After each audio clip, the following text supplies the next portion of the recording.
29 novembre 2023, l'eurodéputé et militante écologiste Michèle Rivasi décédait soudainement à Bruxelles à l'âge de 70 ans. Les jours suivants, la tribune Ensemble nous gagnerons, en hommage à l'engagement et au courage de Michèle Rivasi, fut signée par plus de 150 associations, collectifs et personnalités de la société civile. Ces voix poursuivent les combats pour le vivant, la santé et la paix, chers à cette pionnière farouche de l'information scientifique indépendante. Ils, elles, sont les lanceurs d'alerte d'aujourd'hui. Aujourd'hui, sur Ensemble nous gagnerons, nous rencontrons Jacqueline Collard, la présidente de SERA, Santé Environnement, Auvergne-Rhône-Alpes. Bienvenue sur Ensemble nous gagnerons, une série d'entretiens avec des lanceurs d'alerte, des personnalités, des associations en lien avec les combats politiques et citoyens de Michèle Rivasi. Avec nous aujourd'hui, Jacqueline Collard, la présidente de l'association SERA, Santé Environnement, Auvergne-Rhône-Alpes. Bonjour Jacqueline. Bonjour. Alors, Jacqueline, est-ce que vous pouvez nous expliquer comment s'est créé SERA, c'était quoi le problème, c'est quoi les enjeux, quelle est la raison d'être de SERA? Alors SERAS a maintenant 19 ans, donc on a une certaine ténacité et ancienneté. J'ai fait partie d'un groupe qui a fondé SERA parce que des associations de santé, il y en avait, des associations d'environnement, il y en avait, mais des liens entre les deux n'existaient pas. Or, nous avons été une des premières associations à mettre en évidence la santé environnementale. Et donc, au niveau des statuts, des actions, ça se décline comment? Enfin, en tout cas, ça a été quoi les grands combats de naissance de SERA, pourrait-on dire? Alors, nous avons tout de suite pris le parti d'essayer de faire comprendre et d'acculturer les personnes qui étaient autour de nous, mais le grand public tout autant que les enfants, à propos de l'eau, de l'air, de l'environnement, de ce qu'on appelle l'exposome, c'est-à-dire la multi-exposition, qu'elle soit d'ordre physique, chimique ou biologique. Et est-ce que c'est ça Avec qu'on... ces thématiques, ça s'étend sur énormément de choses. C'est une question transversale qui touche beaucoup de monde et qui fait qu'on a une augmentation quand même de 30% des cancers des jeunes de 18 à 35 ans pour lequel, à l'heure actuelle, on n'a pas vraiment de solution. Et par rapport à cette notion de santé environnementale, comment SERA la définit, la qualifie, pour qu'on puisse un peu mieux cerner ou saisir ce que cela couvre? Alors, je vous ai parlé des différentes thématiques dont nous prenons le pas, mais ce qu'il y a, c'est que il vient d'être publié un plan stratégique du commissariat au plan qui parle de la santé environnementale comme étant un point fondamental. Nous en sommes ravis 18 ans après notre fondation. Et à l'heure actuelle, les sujets sont de plus en plus nombreux, les connaissances sont partielles et surtout, il n'y a pas de reconnaissance du travail des scientifiques à la hauteur des enjeux. Alors, comment avez-vous fait connaissance avec Michèle Rivasi en travaillant sur quel dossier?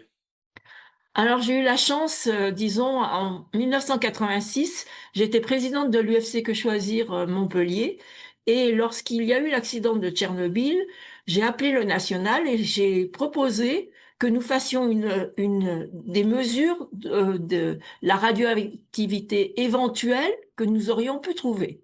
Ce qui a été fortement apprécié par le national, et donc je me suis proposé, habitant Montpellier et ayant l'occasion de revenir dans les Alpes assez régulièrement, de faire des prélèvements de plantes et de les amener en main propre à Michel, avant même que la CRIRAD ne soit créée. Et donc, j'ai fait partie des gens qui ont participé à cette création. D'accord. Et par la suite? Et de connaître Michel et d'avoir beaucoup d'empathie et de conjugaison d'actions que nous avons menées ensemble. On a mené des actions sur les pesticides, sur les champs électromagnétiques, sur les enfants nés sans bras.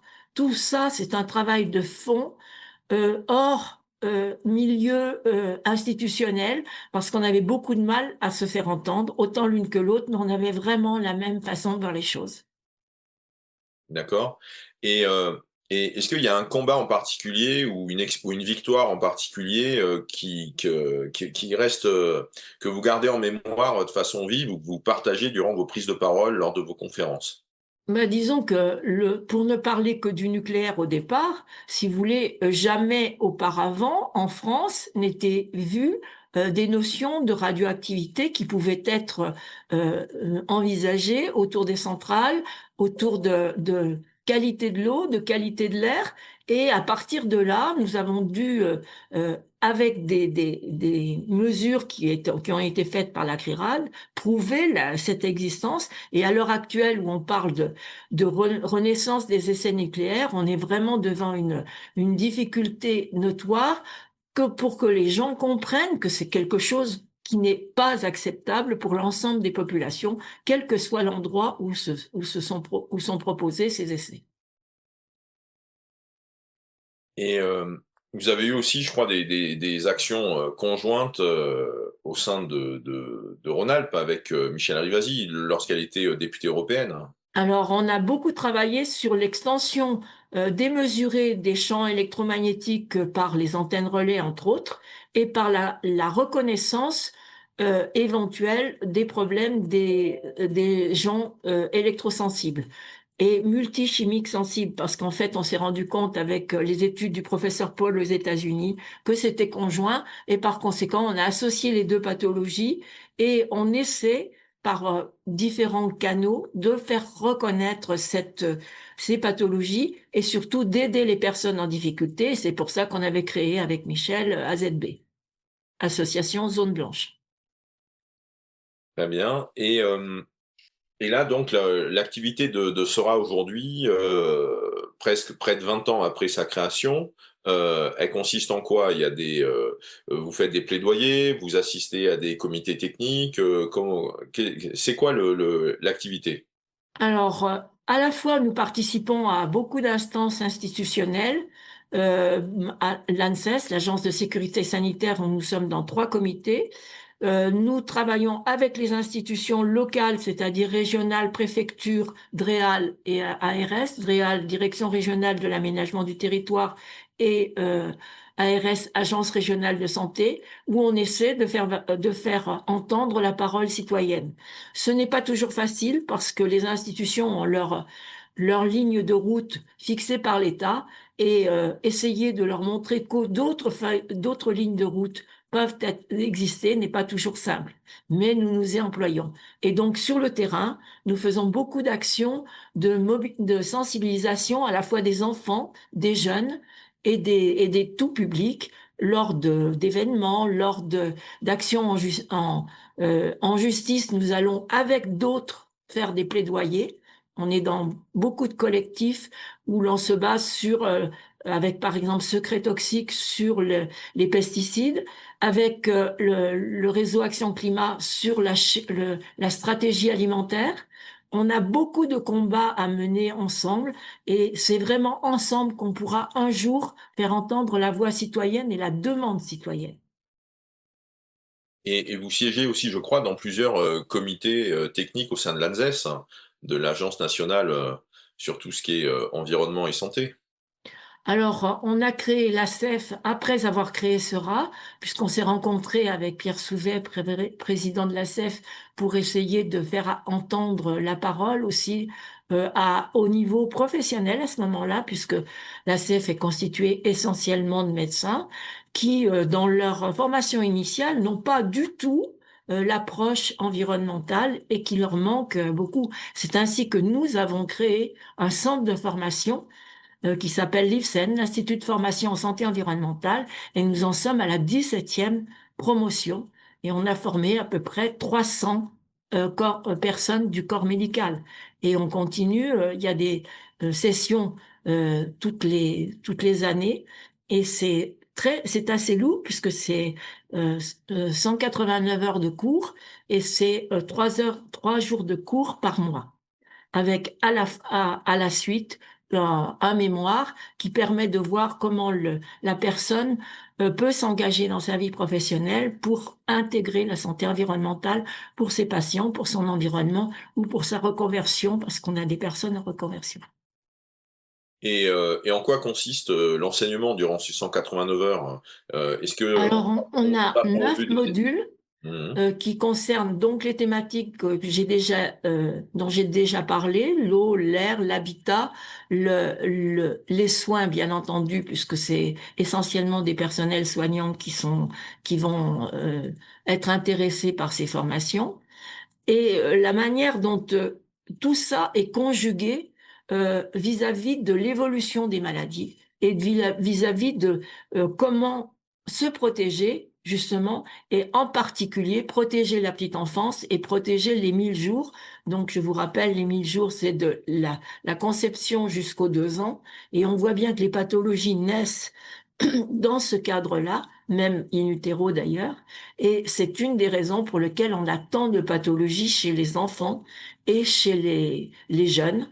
Et nous devons essayer d'y remédier de cette manière-là, et c'est notre manière d'agir. D'accord.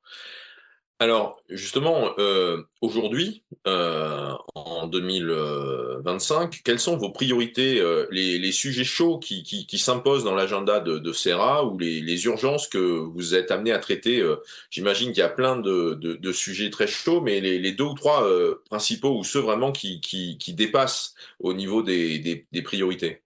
Alors, je parlerai d'abord des pesticides, parce que les pesticides, c'est une manière d'exposer la population sans qu'elle le sache via l'alimentation, via l'air que les gens respirent, et où que l'on soit, on a des pesticides. Rappelez, enfin, il y a eu une étude faite par l'Université de Clermont-Ferrand qui a montré que dans les nuages, il y avait des pesticides, ce qui nous a absolument pas surpris, si ce n'est que ça veut dire que les pesticides sont transportés d'une région à l'autre, quel que soit l'endroit où ils ont été émis. Or, quand une personne met des pesticides sur sa plante ou sur les plantes ou sur ses sols, eh bien, si vous voulez, une grosse partie part dans l'air et une partie part dans les sols. Dans l'air, ça veut dire qu'on pollue l'air, et dans les sols, ça veut dire aussi que ça va percoler pendant des années à travers le sol et arriver aux nappes phréatiques, qui fait que les eaux sont impactées. Nous avons, avec Secret Toxique, mené un combat que nous continuons, et à l'heure actuelle, il y a des actions procédurales qui sont faites tant au niveau de Paris, donc de la France, qu'au niveau de l'Europe. Et on vient de gagner quelque chose d'inattendu, c'est-à-dire la Cour européenne de justice a démontré et a conclu que la nature de la composition des pesticides devait être connue, ce qu'on demande depuis le début, parce qu'il y a que la molécule de base qui est souvent signifiée par l'industriel, et que tous les coformulants, c'est-à-dire tous les produits qui sont avec le produit pour souvent le rendre plus efficace, pour bien entendu la question de tuer les plantes ou les bestioles qu'on veut éliminer, doit être connue, et ça c'est une grande victoire que nous venons de faire très récemment. Très bien, donc la justice a donné raison aux demandes des ONG depuis des années. Voilà, donc c'est par l'Agence de sécurité sanitaire européenne. Donc Hmm. c'est quand même une grande avancée. Maintenant, il va falloir le mettre en place et accepter que les instances de chaque pays mettent en œuvre cette demande de la Cour européenne. Or, on sait la distance qu'il y a entre arriver au bout de 10 ans à avoir un résultat judiciaire et après le faire mettre en œuvre dans les différents pays. Et par rapport, je crois qu'il y a au niveau des priorités ou des urgences, vous êtes aussi sur des sujets liés à l'eau, je crois, ou des choses comme ça? Alors, on est forcément lié sur des enjeux liés à l'eau ou à l'alimentation, parce que qui dit pollution des sols dit pollution de l'eau par percolation des produits à travers les sols, mais aussi euh, qualité alimentaire. Or, s'il y a autant de maladies, et je répète, de pathologies chez les jeunes, on peut quand même imaginer que l'alimentation y est pour beaucoup. Donc, si vous voulez, et en particulier les jeunes ont tendance à avoir une alimentation euh, facile, c'est-à-dire d'acheter des produits ultra transformés, c'est-à-dire qu'ils ne vont pas faire de la cuisine, avec des produits initiaux, et par conséquent, ils vont même eux-mêmes se mettre en difficulté d'un point de vue sanitaire pour les années qui suivent ou pour les générations qui suivent, parce que beaucoup de pollution, et en particulier des pesticides ou d'autres produits, sont transgénérationnels, c'est-à-dire qu'il suffit pas de l'avoir ingurgité, on peut ne pas être malade, mais transmettre aux générations futures des problèmes de santé. Or ça, si vous voulez, c'est quelque chose qui n'est pas encore assez connu et pour lequel nous essayons de faire des ateliers cuisine, de faire des sensibilisations à travers des événements sur ces thématiques. Très intéressant. Alors, comment vous soutenir et comment augmenter l'impact de votre action à travers Sera ou en fonction des thématiques liées à l'Exposome? Alors, ce qu'il y a, c'est que notre site est très achalandé en matière d'articles, articles qui sont toujours enfin, à partir de données scientifiques. Hein, ce n'est pas des données qu'on prend dans la rue, c'est des données qui sont sûres. Et par conséquent, moi, j'engage toutes les personnes qui sont intéressées à visiter notre site régulièrement. On a plus de 20 000 connexions par an sur le site. Et nos adhérents, c'est-à-dire les personnes qui payent une petite cotisation de 25 euros sont à même d'avoir, grâce à la newsletter, un résumé et un éditorial qui correspond à la problématique du mois lorsqu'il y a une problématique évidente. Là, on est dans le changement climatique et on ne peut pas, à travers tout ce dont on a parlé, ne pas parler des effets sur le changement climatique, à la fois sur les rendements agricoles, à la fois sur la qualité alimentaire, à la fois sur les importations des produits qui pose de plus en plus problème.